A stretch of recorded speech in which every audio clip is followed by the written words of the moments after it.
रक्षाबंधन सणाच्या पार्श्वभूमीवर ठाणे मध्यवर्ती कारागृहातील बंदी बांधवांनी तयार केलेल्या विविध वस्तूंचं प्रदर्शन आणि विक्री केंद्र नागरिकांसाठी खुलं करण्यात आले. ठाण्यातील जुन्या आरटीओ कार्यालयाजवळ हे विक्री केंद्र उभारण्यात आलं असून नागरिकांनी या केंद्राला भेट देऊन कारागृह प्रशासन आणि बंदी बांधवांचा उत्साह वाढवावा असं आवाहन करण्यात आलं आहे.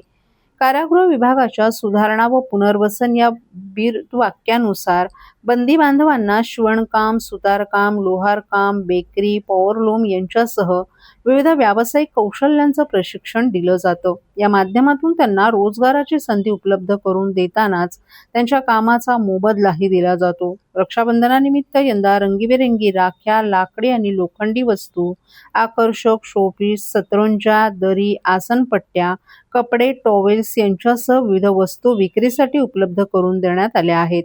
हे विक्री केंद्र सकाळी 8:30 ते सायंकाळी 7 वाजेपर्यंत नागरिकांसाठी सुरू राहणार आहे. त्यामुळे रक्षाबंधनाच्या निमित्ताने या वस्तूंची खरेदी करून बंदी बांधवांच्या कौशल्याला प्रोत्साहन देण्याचं आवाहन कारागृह प्रशासनाकडून करण्यात आलं आहे.